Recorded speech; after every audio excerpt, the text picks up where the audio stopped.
septiembre de 1939, la Alemania nazi puso en práctica una nueva y devastadora táctica bélica que sumergió a Europa en los horrores de la Segunda Guerra Mundial. ¿Cómo pudo el recién creado ejército de Hitler cruzar Europa casi sin oposición? ¿Qué combinación de acontecimientos, nuevas tecnologías, estrategia y personalidades llevó a la serie de rápidas victorias ante oponentes poco preparados y aparentemente inferiores?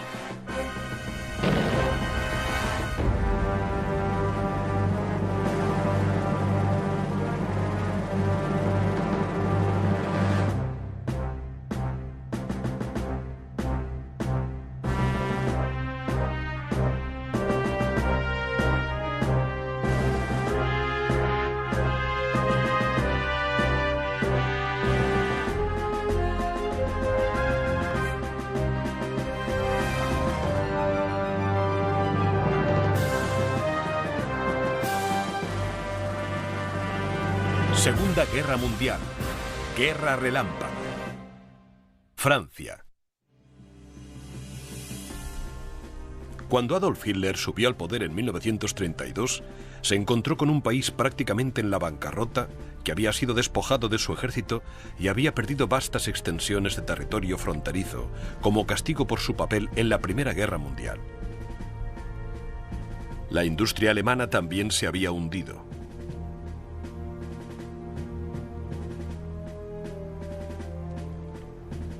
Hitler declaró que reconstruiría Alemania y le devolvería su antiguo esplendor, y se embarcó en un programa de rearme e industrialización militar en claro desafío a los tratados internacionales.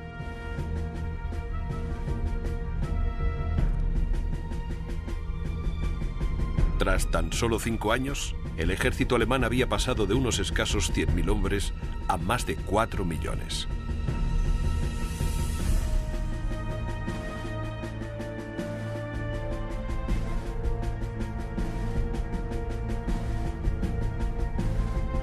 Cuando las fábricas alemanas empezaron a producir tanques y aviones, y los astilleros barcos y submarinos, Hitler empezó a exigir el retorno de los territorios perdidos por Alemania, pero insistió siempre en que solo quería un trato justo para Alemania, no la guerra. Sin embargo, Adolf Hitler y sus generales habían desarrollado una gran estrategia, una estrategia militar que creían que permitiría a Alemania causar estragos entre sus vecinos. Dicha estrategia fue conocida como Blitzkrieg o Guerra Relámpago. A diferencia de las interminables batallas de trincheras de la Primera Guerra Mundial, la Blitzkrieg utilizaba tanques y bombarderos en picado para ganar territorio enemigo, atravesaba las líneas de frente enemigas y acorralaba al ejército defensor en bolsillos para rodearlo y destruirlo.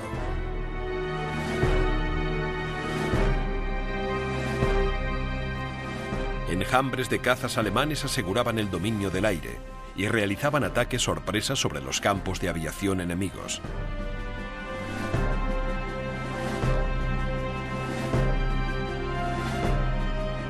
Los centros urbanos eran aterrorizados con los bombardeos de los Heinkels y los Dorniers alemanes.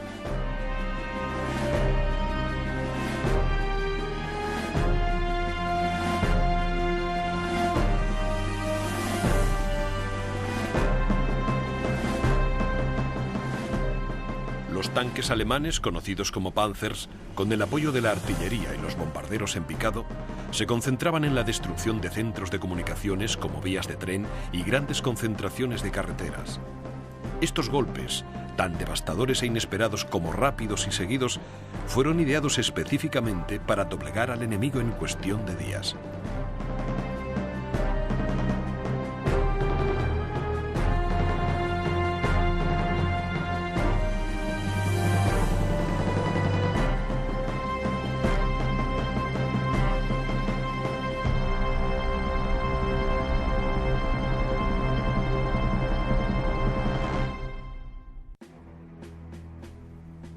A través de la manipulación política, las amenazas en privado y la exhibición pública de su creciente potencia militar, Adolf Hitler había conseguido obligar a Europa a entregarle los territorios perdidos por Alemania sin disparar ni una bala.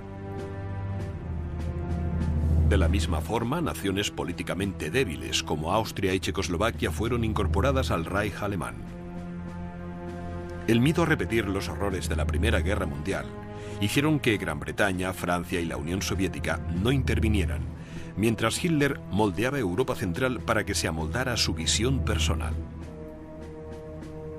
Pero cuando Hitler invadió a su vecina del este, Polonia, el nuevo ejército alemán y su radical concepto de guerra, la Blitzkrieg, fueron puestos a prueba.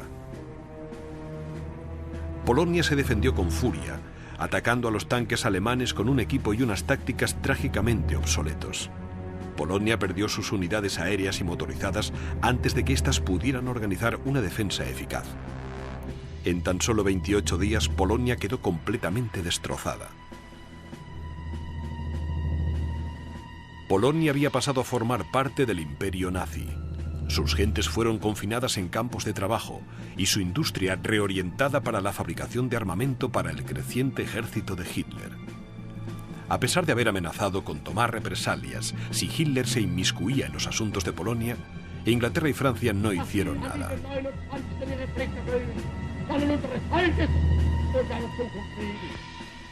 Un Hitler triunfante se mofaba abiertamente de Francia e Inglaterra. Llamó gusanos a sus embajadores y viejas asustadizas a sus líderes.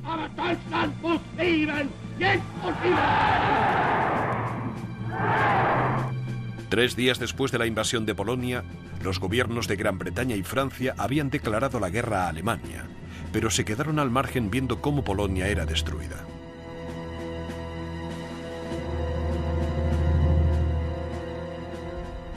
Hitler sabía que Francia, a pesar de su potencial militar, no quería entrar en combate.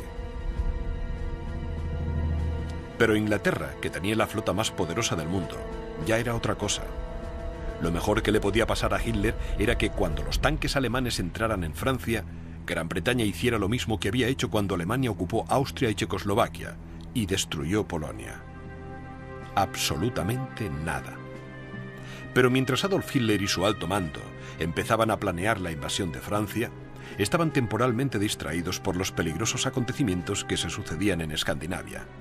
Los finlandeses se defendían de una invasión rusa y Hitler temió que Francia y Gran Bretaña ayudaran a Finlandia entrando por el Báltico.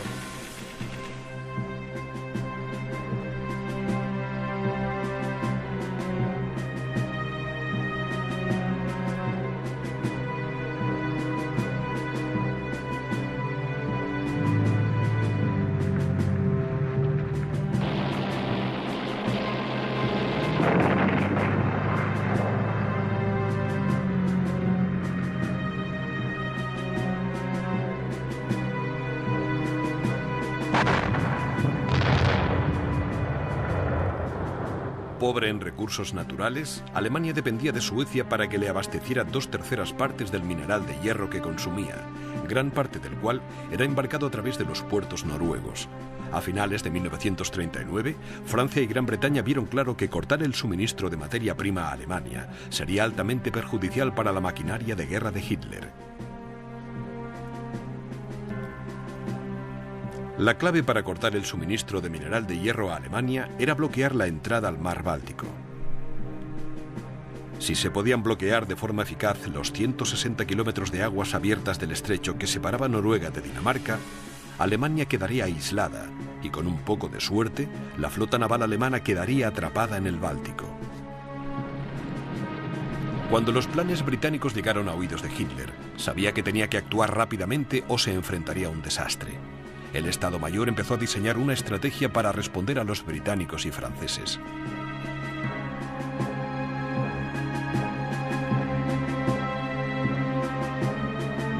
La operación dependería no solo de mantener a los británicos lejos de Noruega, sino también de capturar Dinamarca, que quedaba entre Noruega y Alemania y dominaba el extremo sur del pasaje del Báltico. Evitando una intervención inmediata solo por miedo a enfurecer a la Unión Soviética, que hacía mucho que deseaba establecerse en Escandinavia, la oportunidad de Hitler llegó cuando Rusia invadió Finlandia en noviembre de 1939. El pacto de no agresión mutua entre Rusia y Alemania garantizaba que se respetarían los territorios mutuamente, y cuando Hitler, convenientemente, no puso objeción a la invasión de Finlandia por parte de Rusia, dejó abierta la puerta para que Alemania pudiera hacer un movimiento similar contra Noruega. Noruega era políticamente neutral y demasiado débil para frenar una invasión tanto de Gran Bretaña como de Alemania, pero por miedo a las represalias nazis, si se aliaban con los británicos, el gobierno noruego se opuso enérgicamente a la petición británica de sembrar un campo de minas a lo largo de toda la entrada al mar Báltico. También se negaron a permitir que tropas franco-británicas desembarcaran en suelo noruego. Las negociaciones de los aliados con los noruegos duraron más de un mes, y durante todo este tiempo estudiaron cómo plantar campos de minas y bloquear los puertos noruegos. Pero por respeto a la neutralidad de Noruega, esperaron demasiado. La Marina de Alemania, como su ejército, había sido severamente menguada al término de la Primera Guerra Mundial. Para salvar tales restricciones, los alemanes habían inventado los acorazados de bolsillo. Pequeños, rápidos y maniobrables, estos barcos de guerra de magnífico diseño y fuerte blindaje contaban con todos los elementos de la tecnología moderna del momento, incluida una versión rudimentaria del radar de superficie. Maximizando su velocidad y potencia de fuego, estos barcos podían superar fácilmente a los enormes barcos de guerra y destructores británicos e iban a necesitar cualquier ventaja posible si debían enfrentarse a la increíblemente potente Marina Real británica. El plan de Hitler para la invasión de Dinamarca y Noruega era extremadamente arriesgado. Los barcos alemanes debían navegar directamente hacia las aguas territoriales noruegas, utilizando el radar de superficie para evitar las unidades de bloqueo de la Marina Real. Entonces, la flota alemana debía entrar directamente en los puertos noruegos para que las fuerzas invasoras desembarcaran. En cuanto las tropas hubieran desembarcado, los barcos debían partir antes de caer en manos de los británicos, un enfrentamiento del que sin duda la Marina Real saldría triunfante. Hitler se dio cuenta de que su única posibilidad de éxito radicaba en que una armada solamente podía dominar el mar si controlaba el espacio aéreo sobre sus barcos. El apoyo aéreo podía ayudar a defender los barcos ahuyentando las embarcaciones enemigas con bombardeos aéreos. Unos ataques bien coordinados y estrechamente controlados gracias a las avanzadas comunicaciones por radio alemanas habían sido la clave del éxito de la Blitzkrieg en Polonia, pero nunca se había intentado en el mar. Adolf Hitler explicó sus objetivos al alto mando alemán. Era una acción arriesgada. Toda la armada alemana estaba en juego.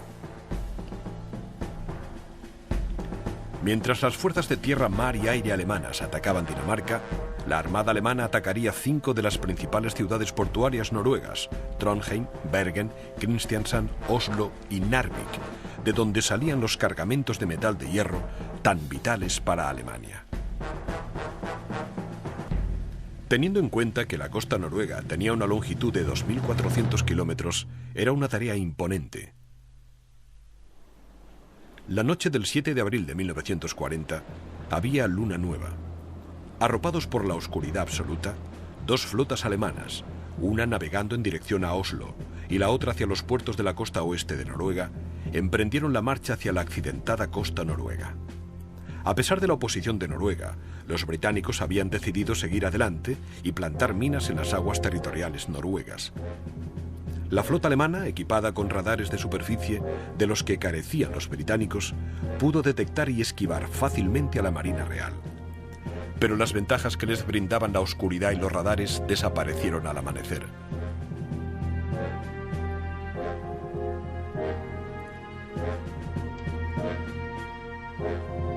El primer enfrentamiento tuvo lugar en el puerto de Narvik. La flota invasora alemana, que incluía 10 destructores, ya estaba en el puerto cuando 5 destructores británicos la detectaron y abrieron fuego.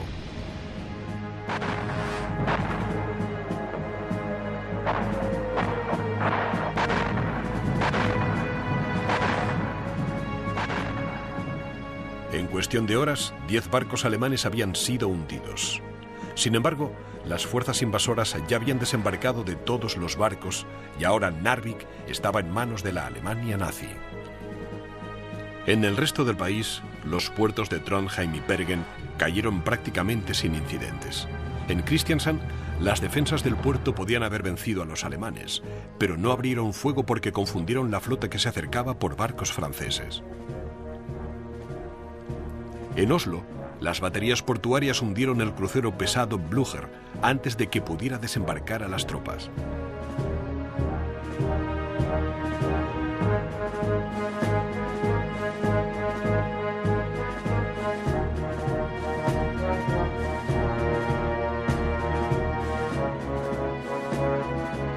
Unas horas más tarde, los paracaidistas alemanes aterrizaron en aviones de transporte de tropas Junker Ju-52 en el aeropuerto de Oslo. Se sorprendieron al comprobar que seguía en manos de los noruegos.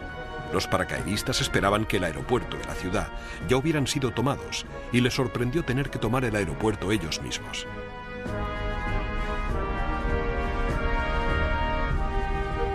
Los alemanes, eufóricos, organizaron un gran desfile de la victoria en la capital. Sin salir de su asombro, los habitantes de Oslo asumieron que su gobierno ya había caído.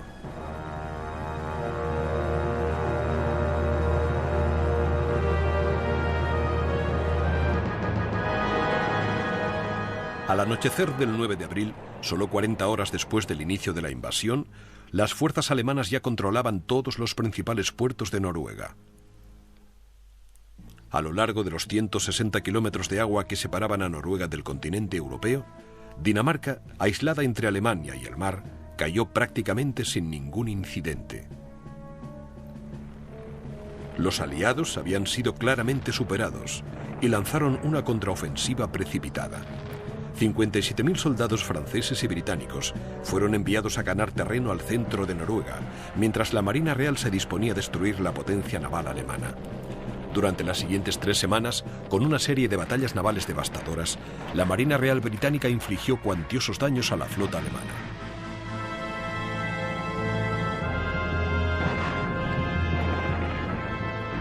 Después de Noruega, Alemania se quedó con tan solo 2 cruceros y 4 destructores preparados para entrar en combate. Era la primera grieta en el muro de la potencia militar alemana y una pérdida de la que la Armada alemana no se recuperaría jamás.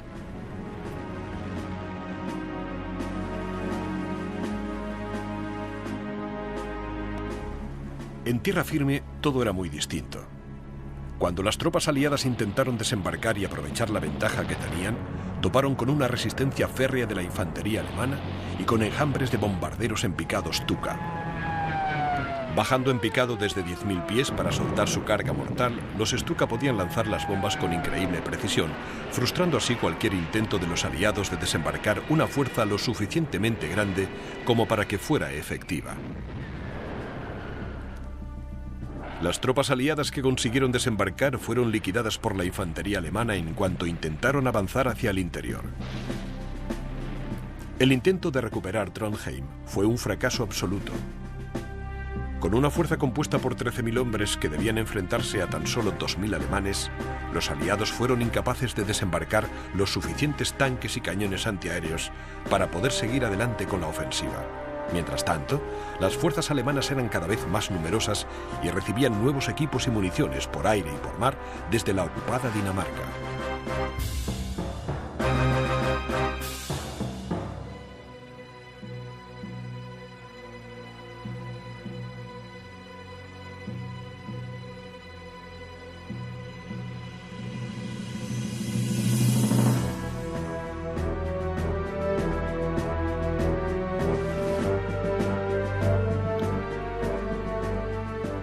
Los aliados solamente ganaron terreno en el puerto de Narvik, que fue capturado, y donde consiguieron mantener a raya las fuerzas alemanas.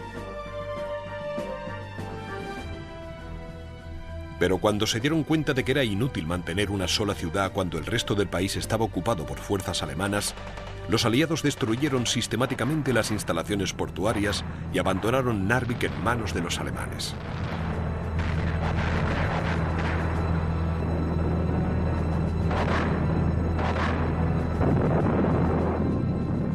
A estas alturas, la atención de Adolf Hitler se centraba en sus vecinos más cercanos, y las tropas británicas y francesas hacían más falta en otra parte.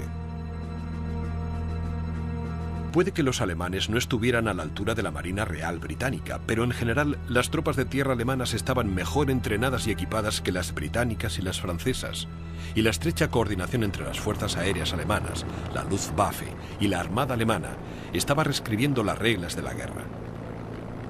Cuando Alemania había demostrado que la guerra moderna dependía de las últimas tecnologías, empleadas en una serie de ataques rápidos y móviles, la mayoría de los países continuaban desperdiciando sus recursos militares en conceptos desfasados. En 1935, los franceses habían presentado la primera división acorazada pesada del mundo, pero no habían sabido explotar el potencial de la guerra de tanques en solitario. Se limitaron a repartir todos los tanques entre las divisiones de infantería. En 1938, el jefe de las fuerzas aéreas francesas visitó la fábrica de aviones Heinkel en Alemania. Dicha visita formaba parte de un elaborado plan para impresionar al mundo con el poder de Alemania. La propaganda funcionó. Cuando les dijeron que Alemania producía más de 3.000 aviones militares al año, los franceses no se atrevieron a admitir que Francia solo podía producir 600 en ese mismo periodo de tiempo. Los problemas de Francia iban más allá de su mera capacidad de producción. Con la carga de un gobierno inestable y constantes crisis sociales, la dirección política y militar francesa era un constante vaivén. Nadie estaba en el poder el tiempo suficiente como para establecer una política defensiva coherente. Los agitadores políticos, tanto los simpatizantes nazis como los comunistas, interrumpían y saboteaban la producción militar francesa.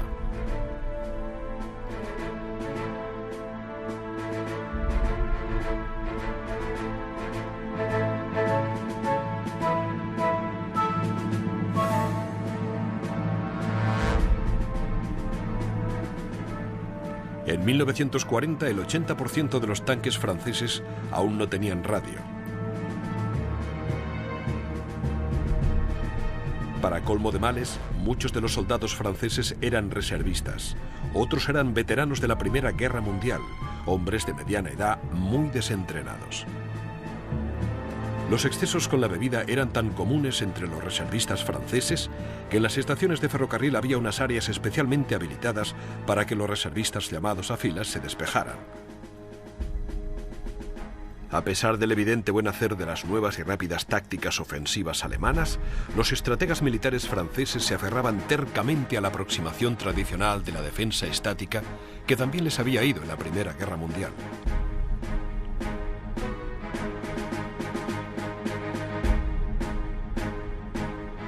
El signo más evidente de la aproximación francesa a la guerra fue la línea Maginot, una serie de enormes fortificaciones hechas de hormigón reforzado que se extendían a lo largo de toda la frontera franco-alemana.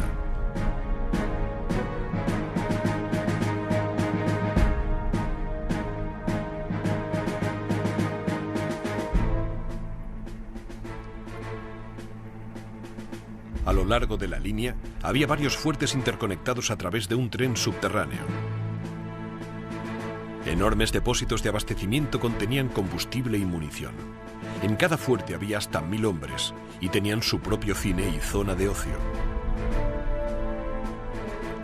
A pesar de ser muy impresionante, la línea Maginot no era perfecta. Solo se extendía hasta la frontera de Francia con Bélgica.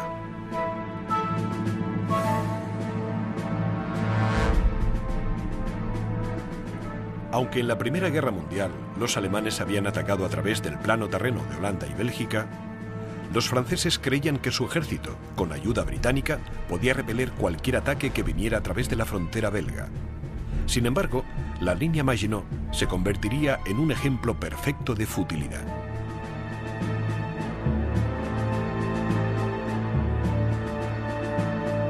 Cuando Alemania invadió Polonia en septiembre de 1939, 150.000 soldados británicos, con 24.000 vehículos y provisiones, llegaron a Francia.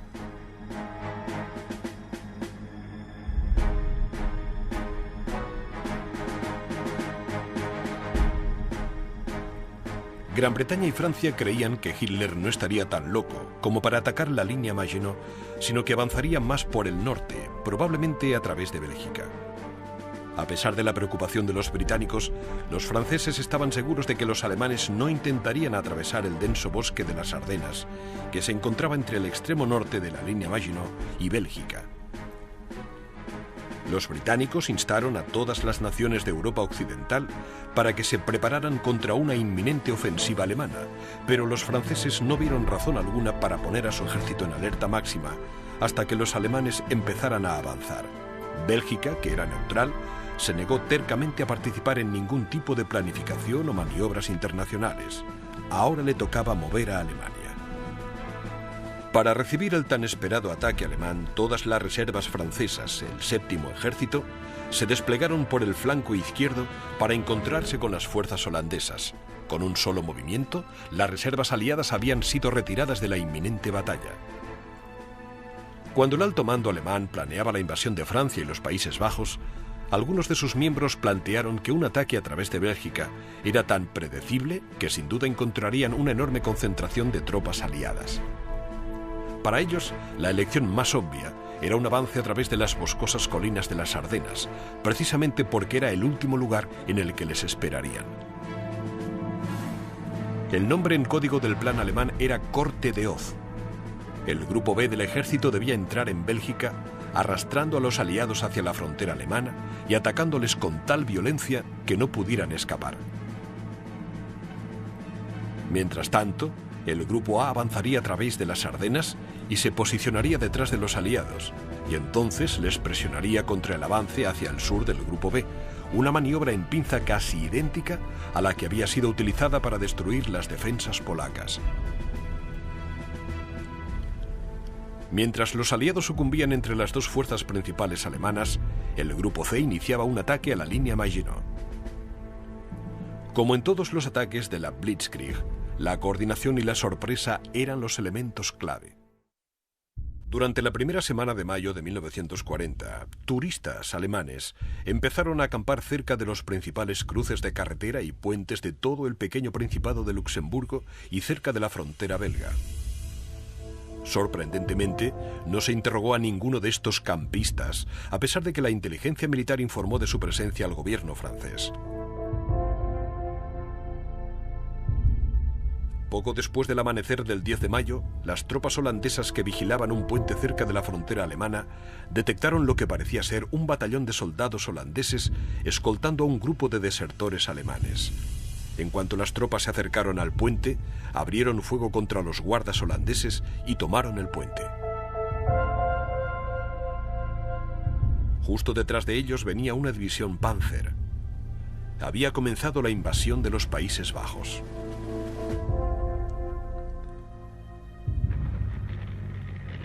Los tanques alemanes traspasaron la frontera holandesa, seguidos de la infantería motorizada y kilómetros de vehículos de provisiones. Hacia el norte, la campiña holandesa se estremeció ante el ataque del grupo B del ejército.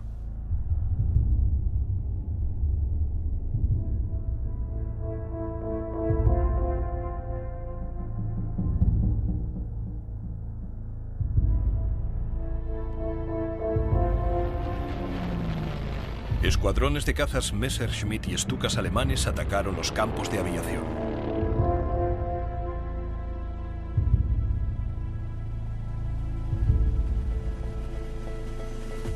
Las reales fuerzas aéreas holandesas fueron destruidas antes de que pudieran despegar.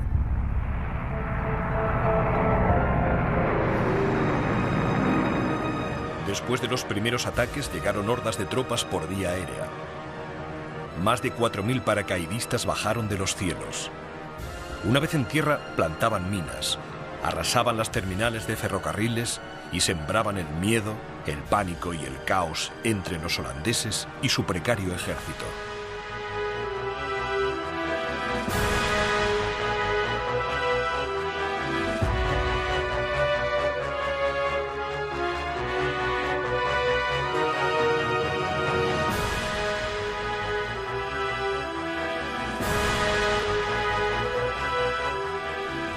Los paracaidistas alemanes tomaron puntos clave en Rotterdam y sus alrededores, mientras las divisiones de infantería motorizada capturaban La Haya, que, como Rotterdam, aún temblaba por el bombardeo aéreo de primera hora de la mañana.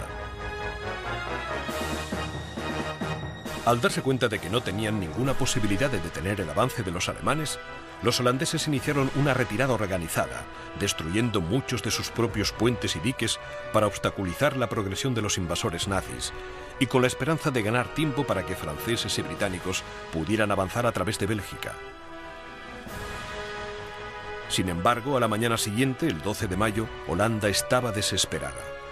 Los alemanes habían llegado a la orilla del Zuiderzee y el ejército holandés hacía cuanto estaba en sus manos para establecer defensas de perímetro alrededor de Rotterdam, Ámsterdam y Utrecht.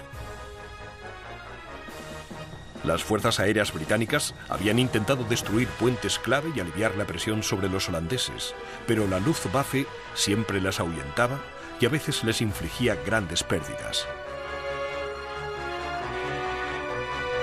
Para sorpresa de los alemanes, los holandeses se defendieron con furia. Los soldados y los marines holandeses volvieron a tomar varios aeropuertos e hicieron más de 1000 prisioneros alemanes, incluso iniciaron un contraataque en el corazón de Rotterdam. Molesto por la obstinación de los holandeses por luchar, el 14 de mayo Hitler ordenó a la Luftwaffe que volviera a Rotterdam y La Haya. A pesar de que la guarnición holandesa de Rotterdam había accedido a rendirse, una fuerza de 100 bombarderos Heinkel, muchos cargados con bombas incendiarias, atacaron la ciudad sin piedad. Murieron 1 millar de civiles y más de 75.000 perdieron sus hogares cuando los bombardeos arrasaron uno de los puertos más antiguos de Europa.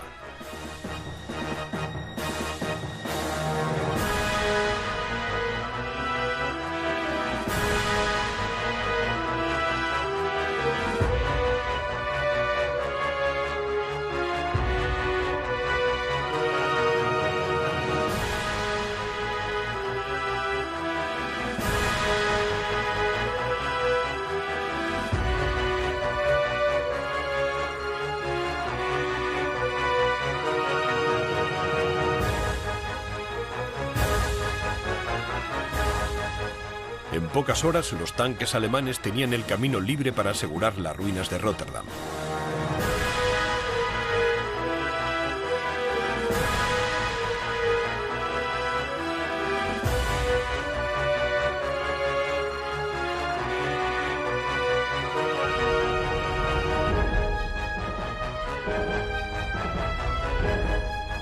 Con el país en ruinas, los holandeses se rindieron.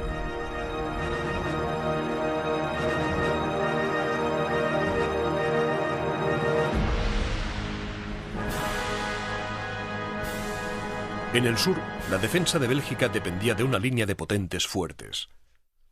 Situado en uno de los puntos de acceso más delicados de la frontera de Alemania con Bélgica, el fuerte más imponente era Ibn Imael.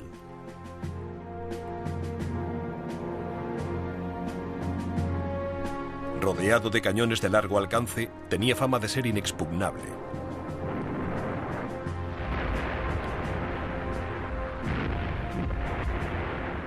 Cuando Hitler y sus generales estudiaron los planos de este fuerte belga, Hitler dijo: «El techo es tan plano que parece un prado.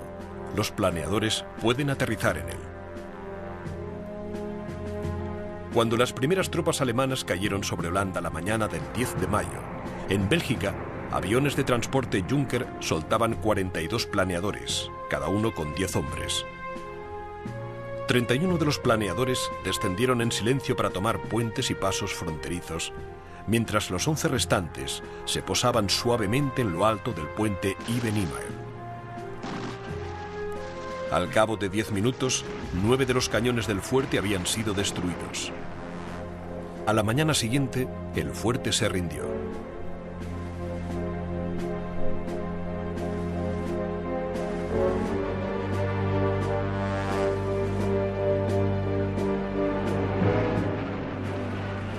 Los ataques incesantes de los bombarderos en picado Stuka detenían a las tropas belgas que intentaban defender su frontera. Mientras la situación en Holanda continuaba deteriorándose, tropas francesas y británicas se apresuraban hacia el norte en un intento de bloquear el avance de los alemanes. Sin embargo, las carreteras ya estaban saturadas de refugiados que se dirigían al sur, escapando de las tropas alemanas, obstaculizando casi por completo el avance de los aliados.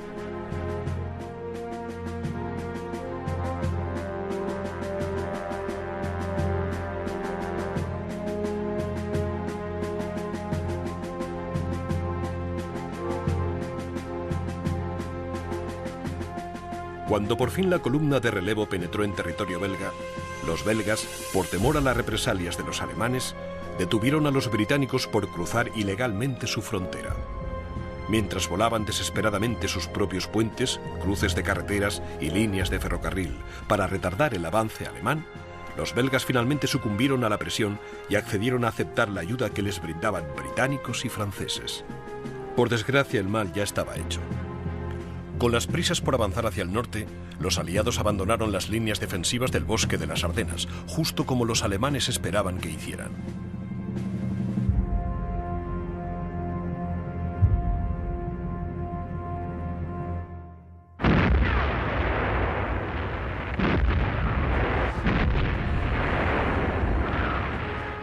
Al final del primer día de enfrentamientos, era dolorosamente obvio que la Blitzkrieg de Hitler no había perdido efectividad.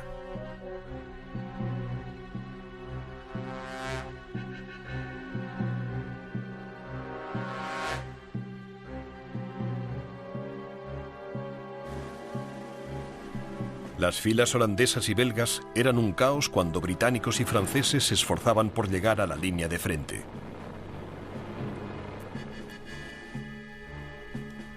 Pero la mayor amenaza aún estaba por llegar. Dentro del bosque de las Ardenas, una columna de tanques y equipos alemanes de 160 kilómetros de largo avanzaba con paso firme hacia la frontera francesa.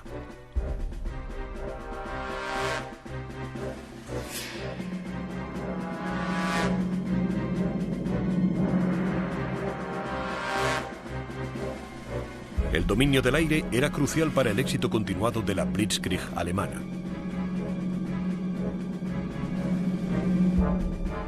Enormes formaciones de cazas Messerschmitt mantenían a raya a los aviones aliados, mientras los Stukas y los bombarderos atacaban a las tropas, enclaves armados y los principales objetivos militares en tierra.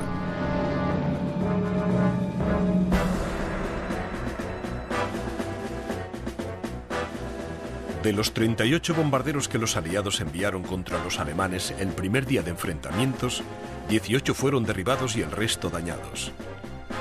Sin duda, los alemanes dominaban los cielos. Las fuerzas aliadas contaban solamente con 1.800 aviones entre los 3.500 de Alemania. Sencillamente, los aliados no estaban a la altura de la Luftwaffe.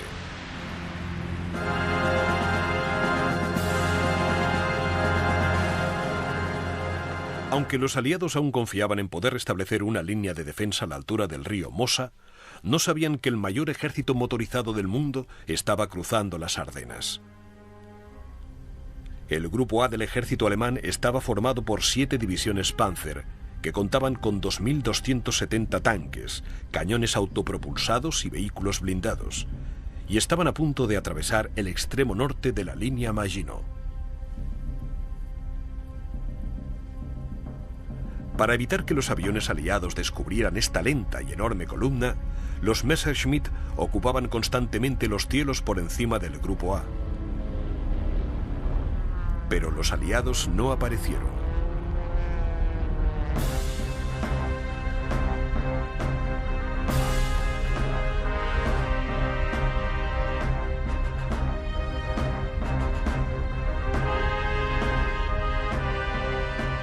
Había pocos controles de carretera, ningún cañón antiaéreo y ningún enclave antitanques. En el primer día de avance de las Ardenas hacia territorio francés, los alemanes solo toparon con 300 tanques franceses que habían sido destinados a la frontera por si acaso.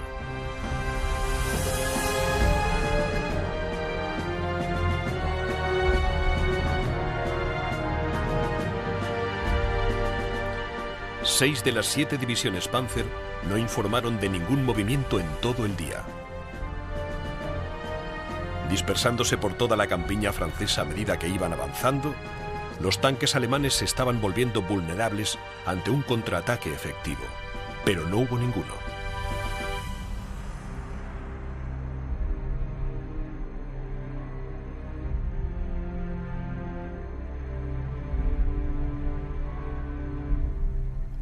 Detrás de los tanques iban el resto de elementos motorizados y la artillería. Finalmente, la infantería alemana llegó a la seguridad del territorio ya despejado por las unidades acorazadas que la precedían.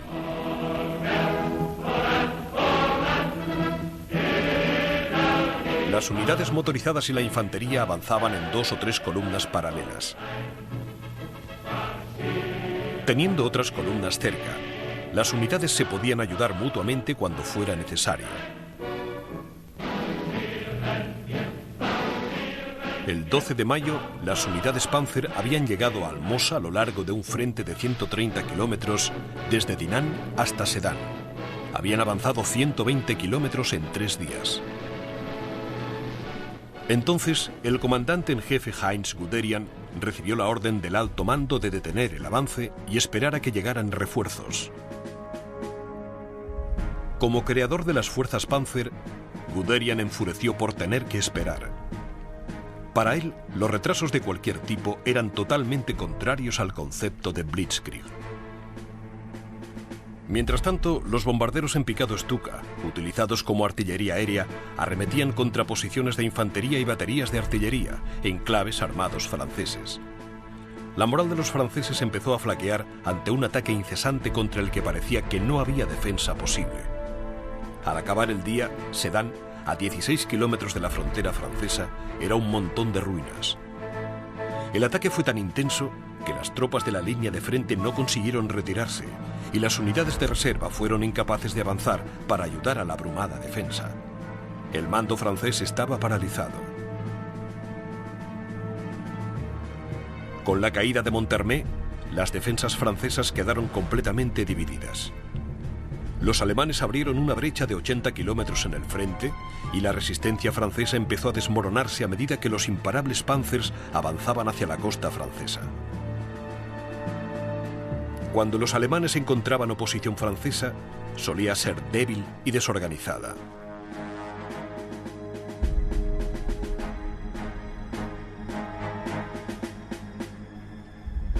Parte de las fuerzas francesas luchaban con valentía, pero estaban muy mal equipadas. Muchos enclaves armados tenían solamente 40 o 50 proyectiles. No podían hacer mucho.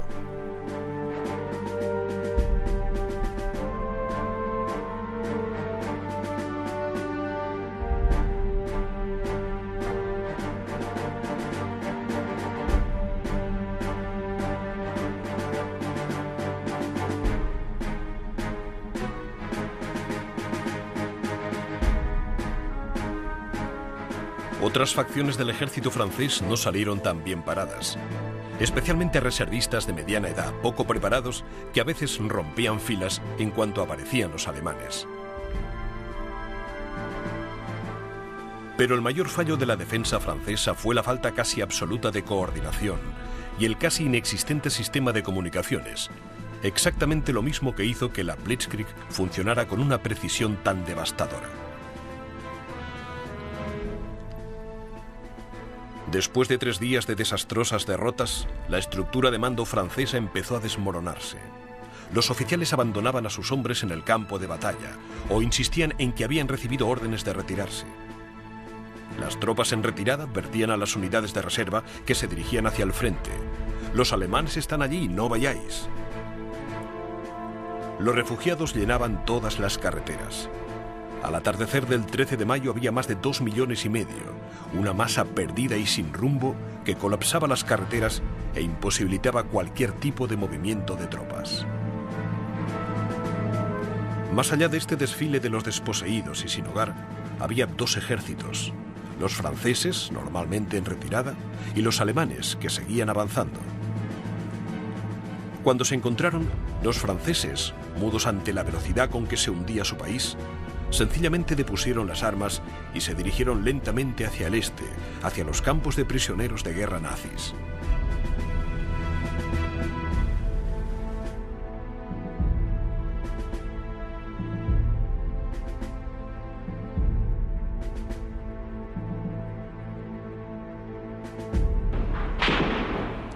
A medida que se veían obligados a avanzar hacia el mar, estaba cada vez más claro que solo un milagro podría salvar a decenas de miles de soldados aliados de ser rodeados y aniquilados por el fuego concentrado de los tanques, armamento pesado y bombardeos alemanes.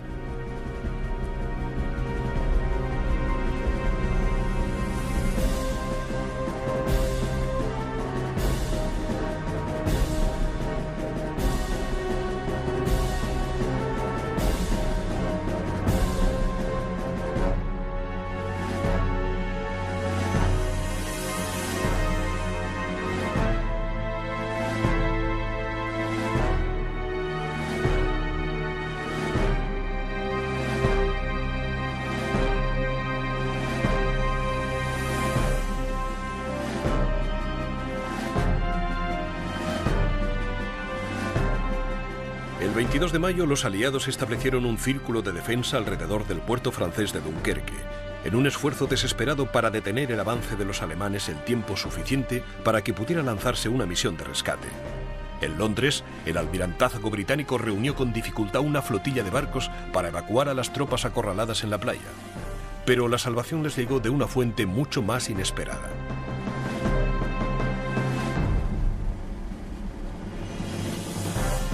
Las tropas alemanas ya habían tomado los puertos de Abbeville, Boulogne y Calais y podrían haber llegado a Dunkerque para el 23 de mayo, mucho antes de que pudiera iniciarse la evacuación.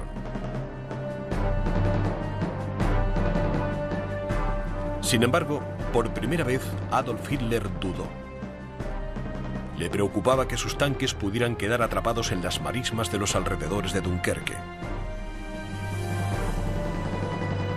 El mariscal del aire Hermann Göring deseaba tener el honor de destruir a los aliados con la Luftwaffe. Mientras Hitler meditaba su siguiente movimiento, el avance alemán se detuvo.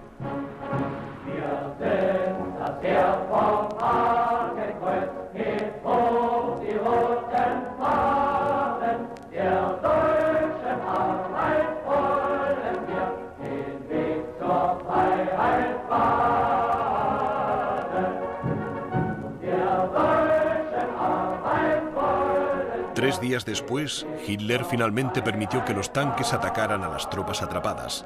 Pero para entonces, el plan de evacuación de la Marina Real estaba en pleno funcionamiento. Una armada de destructores, secundados por más de 600 naves de menor tamaño, que debían llevarse a los hombres de las ruinas carbonizadas de Dunkerque, estaba cruzando el canal mientras cientos de cazas de la RAF acudían en su defensa.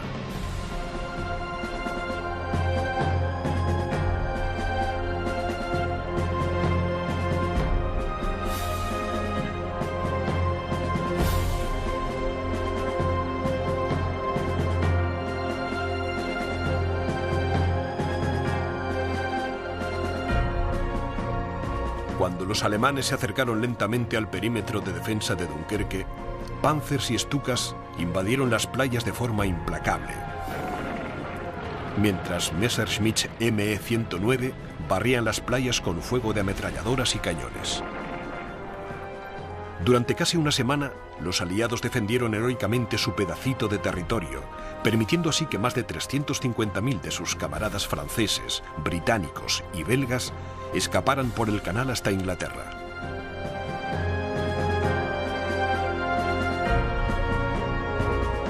Cualquier tipo de embarcación pequeña, buques costeros desarmados, barcas de pesca y vapores de recreo se unieron a la tarea, soportando valientemente los rabiosos bombardeos y fuego de artillería alemanes.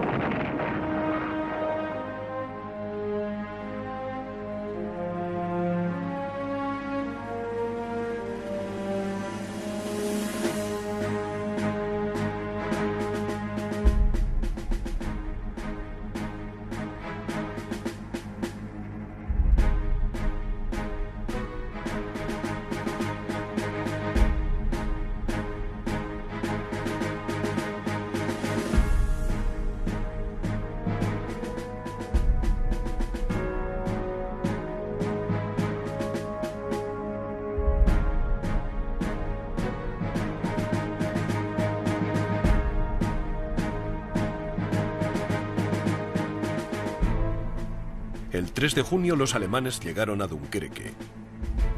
Ya no se podía proseguir con las evacuaciones. El día siguiente las tropas aliadas que quedaban se rindieron.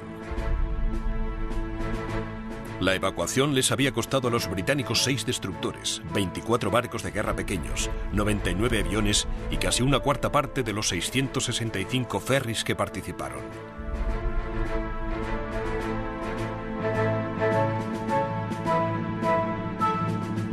En París, el pánico había llegado a las capas más altas del gobierno. Mientras los civiles huían de la ciudad despavoridos, los representantes del gobierno, formalmente vestidos, tiraban carretadas de documentos a las calles para quemarlos en enormes hogueras. París se estaba rindiendo sin luchar.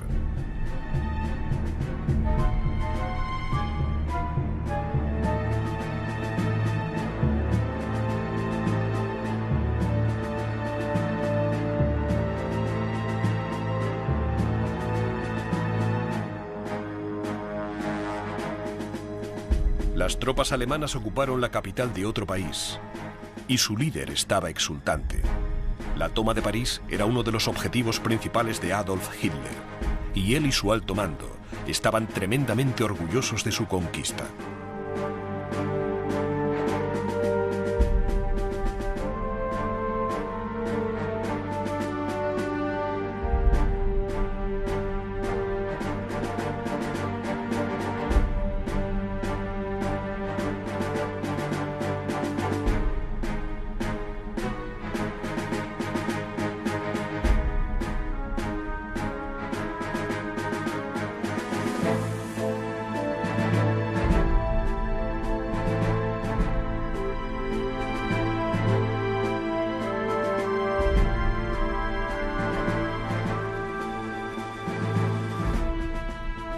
La batalla por el control del oeste de Europa había terminado. Los aliados habían perdido demasiado equipo para organizar un contraataque efectivo. A pesar de su evidente éxito, la estrategia de la Blitzkrieg empezaba a tener grietas. Era vulnerable ante un tipo determinado de contraataque, especialmente cuando se ralentizaba o se detenía su avance.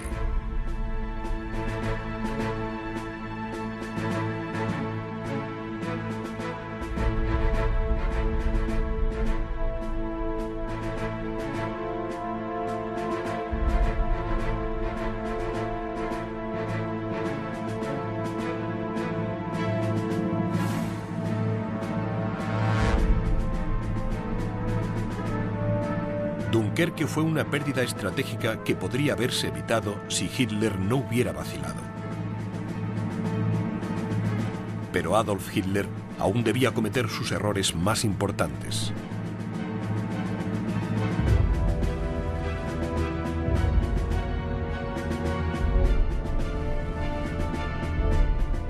Tras años planeando la destrucción de sus enemigos, no había pensado en qué hacer después, ni en cómo retener los territorios conquistados. De momento, Hitler solo tenía una cosa clara. La Unión Soviética era la única potencia que quedaba en Europa lo bastante fuerte como para desafiar al Tercer Reich, y eso no lo podía tolerar. La Blitzkrieg ya tenía su objetivo definitivo.